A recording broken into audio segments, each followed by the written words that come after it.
இன்னைக்கு நம்ம பார்க்க போறது போருட்டோ 2 வாட் எக்ஸ்பாங்க சாப்டர் 12. இந்த சாப்டர் நான் கொஞ்சம் சீக்கிரமாவே போட்டுக்கலாம், லேட்டா போட்டா மன்னிச்சுக்கோங்க. மாங்கக்குள்ள போறதுக்கு முன்னாடி வீடியோக்கு லைக் பண்ணாதவங்க லைக் பண்ணிக்கோங்க. நம்ம சேனலை மறக்காம சப்ஸ்கிரைப் பண்ணி வச்சுக்கோங்க ஃபார் மோர் போருட்டோ வீடியோ. இப்போ நம்ம வீடியோ போலாமா? ஓபன் பண்ணா உன சாப்டர்ல போருட்டோ சாராவை காப்பாத்திருமால, போருட்டோவை பார்த்து எல்லாரும் ஷாக் ஆவாங்க. போருட்டோவை கோனஹாமரு சென்சே ஹிமாபாரிய பத்திரமா பாத்துக்கோங்க. அப்போன்னு பாத்துக்கிட்டாரு திரும்ப அவன் கையை வளர வச்சு அப்படியே போருட்டோவை வெட்ட போவான். அப்ப போருட்டோ வந்து வின்ஸ்டல் பிரேக் த்ரோ வேஸ்ட் பண்ணி ஹிடாரியை அப்படியே பறக்க விட்டுருவான். இதை பார்க்கும்போது உங்களுக்கு ஏதோ ஒரு சீன் ஆகுவர்ல, எந்த சீன் தெரிஞ்சா மறக்காம கமெண்ட் பண்ணுங்க பாப்போம். ஹிடாரி வந்து அப்படி லேண்டாம கிளாமருக்குள்ள போயிடுவான். அதுக்கப்புறம் ஆளையே காணும். அப்படியே அந்த பக்கம் கபாக்கி டெல்டாவை காட்டுறாங்க. கபாக்கியும் பொருட்டோட சாக்கலா திடீர்னு காணா போச்சு. பொருட்டோ யூஸ் பண்றது கண்டிப்பா ஸ்பேஸ் டைம் நீந்துச்சுதான் இருக்கணும். இப்ப பொருட்டோ எங்க இருக்குன்னா டீம் 10 எங்க ஃபர்ஸ்ட் சண்டை போடுறாங்களோ அந்த இடத்துல இருக்கான். டெல்டாவை அப்படியே சுத்தி முத்தி பார்த்தா கீழே வந்து ஜூரா அப்படியே சைலண்டா நின்னுட்டு இருப்பான். டெல்டாவும் சென்சிட்டிவ் நிக்கிட்ட அந்த இடத்துல ஹீமா வரியா இல்ல. டீம் 10 கூட இந்த இடத்துல இல்ல. அவங்க எல்லாரும் நல்லா இருக்காங்களா? சென்சிட்டிவ் யூனிட்டும் டீம் 10 வந்து காயப்பட்ட ஈனோஜினை வந்து இப்போ நியூ சிட்டி கூட்டு போயிட்டு இருக்காங்க. இப்ப ஹீமா வர எங்க இருக்கானா கோனஹாமரு சாராவு இடத்துல இருக்காங்க. அந்த இடத்துல பொருட்டோ கூட இருக்கான். டெல்டாவும் கபாக்கியை பத்தி இப்ப நீ என்ன பண்ண போற கபாக்கி சொல்லிட்டு கேட்பாளா?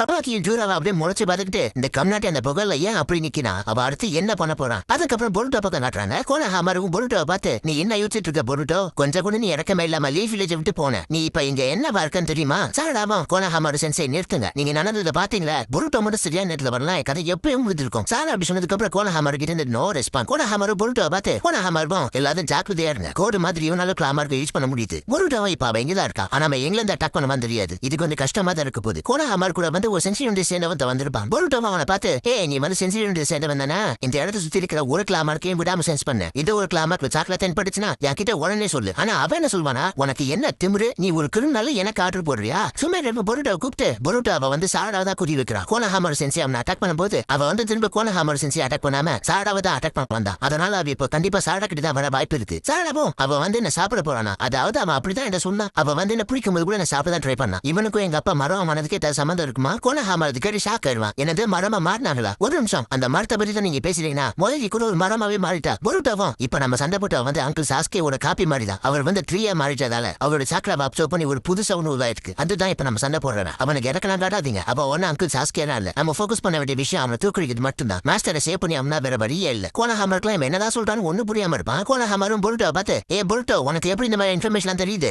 எப்படி நீ இதை தெரிஞ்சுக்கிற? பொருட்டோவும் கோனஹாமரை பார்த்து நான் சொன்னதை மறந்துட்டீங்களா, நான் உங்களை ஃபோக்கஸா இருக்க சொன்ன கோனஹாமரு சென்சே, இல்லனா நீங்க அமைதியா மாட்டி செத்துருவீங்க. அப்ப திடீர்னு அந்த சென்சிட்டிவ் சேர்ந்தவனுக்கு வந்து ஏதோ ஒன்று சைக்கம் அவன் வந்து கிளாக் ரீம சென்ஸ் பண்றானா? பொருட்டோவை பொறுமையா சொல்லு, அது இப்ப எந்த கிளாமர் பழியா வருது? அவனும் எனக்கு சரியா சொல்ல தெரியல, அது மாறிக்கிட்டே இருக்கு, எனக்கு நம்ம அது எல்லா இடத்துல இருக்கிற மாதிரி ஃபீல் ஆகுது. அதுக்கப்புறம் எல்லா கிளாமர்ல இருந்து கிளாக் ரீமனா வருங்க. பொருட்டோவும் ஓ அப்படியா, அப்ப நம்மள டிஸ்ட்ராக்ட் பண்ண பாக்குறான். சாரா என்னால முடிஞ்ச அளவுக்கு வேகமா அதுங்களை கொல்ல பாக்குறேன். அவன் கண்டிப்பா உன்ன தெரியுதா வருவான், எந்த ஒரு தயக்கமும் இல்லாம யோசிக்காம அட்டாக் பண்ண. அவ ஒன்னும் உங்க அப்பா இல்ல. சாரா சரின்னு சொல்லுவா. கோனஹாமர் சுமேரியா வந்து பொருட்டோ கிட்ட இருந்து தள்ளி போக சொல்லுவான். ஏன்னா பொருட்டோ வந்து இப்ப கிளாக் ரீமோட சண்டை போட போறான்ல, சுமேருக்கு ஏதாவது ஆயிர போகுதுன்னு. பொருட்டோவை பறந்து செம்ம வேகமா எல்லாத்தையும் வெட்டுன்னு வெட்டுவான். கிளாக் ரீம துண்டு துண்டா போகுங்க. அவ சாராவை அட்டாக் பண்ண கிளாக் ரீம் விடுமா? சாரா வந்து சேனலும் சொல்லிட்டு அப்படி வயிற்றுல கூடுவா. ஆனா அந்த கிளாக் ரீமோட வயிற்றுல ஒரு கிளாமாக்கு இருக்கும். அது வழியா ஒரு கை வந்து சாராவோட காலை பிடிக்கும். எவன்டா பிடிச்சவன் பார்த்தா ஹிடாரி அப்படியே சாராவோட காலை பிடிச்சிட்டு அப்படியே வெளியே வருவான். அது மட்டும் இல்லாம சாராவை அப்படியே சாப்பிடுவான். அப்ப பொருட்டோ வந்து ஃபிளைங் கிளாக் ரீமோட தலையில ஒரு சூரிக்கன் இறக்கிடுவானா? அந்த சூரிக்கன் மேல FTG யூஸ் பண்ணி பட்டுன்னு ஹிடாரிக்கு மேல வந்துருமா.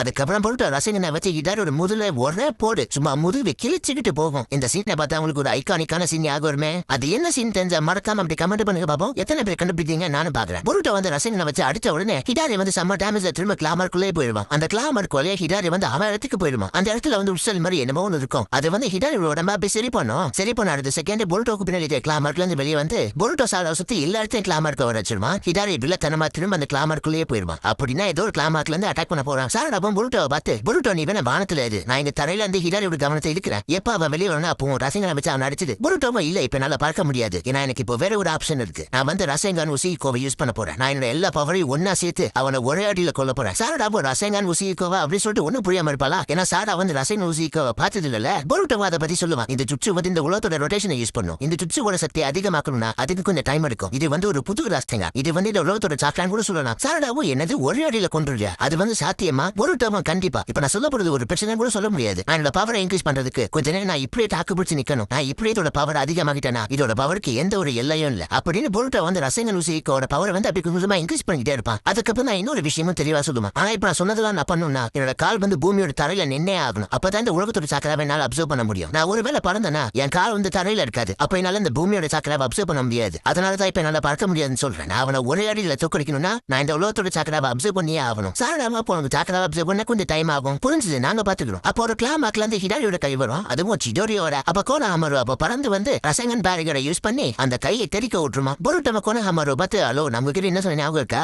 உங்களை போக்கஸா இருக்கும் சொன்னா. அதுக்கப்புறம் ஹீமாவரியை பாத்துக்க சொன்னேன். ஹீமாவரி வந்து அந்த சின்சிடென்ட் சேர்ந்தவன் வந்து பாத்துக்கிட்டு இருக்கான். கோனா ஹமாருவும் என்ன செய்யணும் செய்யக்கூடாதுன்னு நான் முடிவு இருக்கணும். என்ன நீ வந்து கொலை சொல்றதுக்கு முன்னாடி முதல்ல உன்னோட ட்ரிப்ஸை முழுசா கம்ப்ளீட் பண்ணு. அப்ப சாரா அது கீழே வந்து ஒரு கிளாமர் இருக்கும். அந்த கிளாமருக்குள்ள திடீர்னு ஹிடாரி வந்து சாரடாவை அப்படி புடிச்சிருமா. அப்ப சாரடா சிடோரி கரண்ட்டை யூஸ் பண்ணி ஹிடாரிக்கு வந்து ஷாக் கொடுத்துருவா. அதுக்கப்புறம் சாரடாவை எந்த கையில பிடிச்சானோ சாரடா வந்து அவன் கையே பிடிச்சு அவனை கிளாமர்ல இருந்து வெளியே கொண்டு அப்படியே தூக்கி வீசிடுவா. அப்படியே ஹேர்ல பந்துட்டு இருப்பானா. ஒரு டபம் இப்ப ஒரு அடியில் அவனை கொன்றுமான்னு எனக்கு தெரியாது. இன்னும் நான் முழுசா பவர் அப்சர்வ் பண்ணல. ஆனா இப்ப வேற பலியோ இல்லன்னு ஹிடாரி மேல வந்து ரசங்கன் ஊசிகோ யூஸ் பண்ணிடுமா. அந்த இடத்துல ஒரு பெரிய சூறாவளியே ஏற்படுது. ரசன் சிலிக்கன் யூஸ் பண்ணா எப்படி ஒரு பெரிய பிளாஸ்ட் மாதிரி ஏற்படுமா அந்த மாதிரி ஆகுது. இல்ல அதை விட கொடூரமாவே ஆகுது. ஹிடாரி அப்படியே பீஸ் பீஸா பிஞ்சு போய் தலை நெஞ்சு மட்டும் தான் இருக்கும். அப்படியே பிஞ்ச உடம்போட அப்படியே ஆளுந்து கீழே விழுவானா. ஆனா ஹிடாரி கீழே விழுற இடத்துல ஒரு கிளாமர் இருக்கும். அதுல மட்டும் ஆளு உள்ள போனா திரும்ப சரியாய் வெளியே வந்துருமா. ஹிடாரி வந்து கரெக்டா அந்த கிளாமருக்குள்ள போற நேரத்துல எல்லா கிளாமருக்கும் பட்டு பட்டு ரொம்ப குட்டியாயிருது. ஏன்னா ஆச்சுன்னு பார்த்தா கவாக்கி எந்த இடத்துக்கு வந்துட்டான். ஹிடாரிய ஒரு புடி பிடிச்சு உன்னை பார்த்தா வழியில துடிக்கிற மாதிரி இருக்கு, நான் வேணா உன்னை சரி பண்ணவா அப்படின்னு சொல்லிட்டு ஒரு சரியான டிராஸ்டை ஏற்படுத்துவான். ஹிடாரி என்றதுக்கான தடையமே இல்லாம போச்சு. எல்லாரும் கவாக்கியை பார்த்து செமையா ஷாக் ஆவாங்க. ஆனா ஹிடாரியோட உடம்புக்குள்ள இருந்து இந்த மூணு பறந்து வந்திருக்கும். பார்க்க வந்து முள்ளு முளைச்ச வெங்காயம் மாதிரி இருக்கு. பொருட்டை வந்து கழுத்துல ஒரு தவளை வச்சிருப்பான்ல,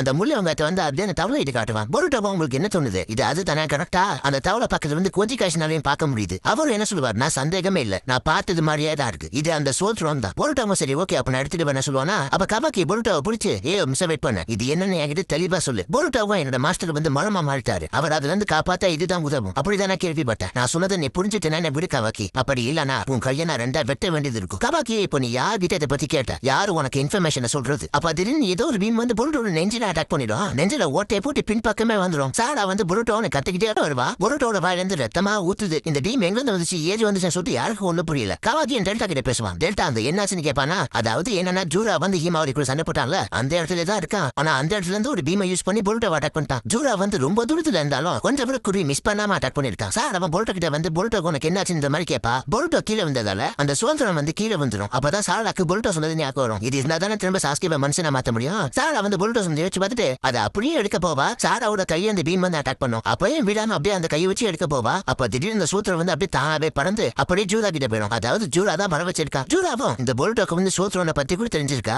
இவன் மேல இப்ப எனக்கு ரொம்ப ரொம்ப கோபம் வருது. சரி நான் ஒரு படியா முடிவு பண்ணிட்டேன். டென்டேஸ்க்கு வந்து கவாக்கியை சாப்பிட கொடுத்தா போதும். ஏன்னா இப்ப நான் ஒன்னு கொன்னே தின்னு முடிவு பண்ணிட்டேன். ஒற்று பொருட்டோ அப்படின்னு ஜூரா வில்லங்கத்தனமா பயங்கரமா சொல்லுறா. அதோட இந்த சாப்டர் இதோட முடிச்சுட்டானுங்க. இந்த சாப்டர் உண்மையிலே பயங்கரமான்ஸ்ல. பொருட்டோட நெஞ்ச வேற பொழுது விட்டான். நம்மால அந்த ரத்த வாந்தி எடுத்துட்டு இருக்காரு. இதுல வர இவன் பொருட்டோவை கொன்னே சொல்லிட்டு செம்ம காண்டோட சொல்லிட்டு இருக்கான். அடுத்த சாப்டர்ல என்ன கூத்து நடக்க போகுதுன்னு தெரியல. Okay bye bye.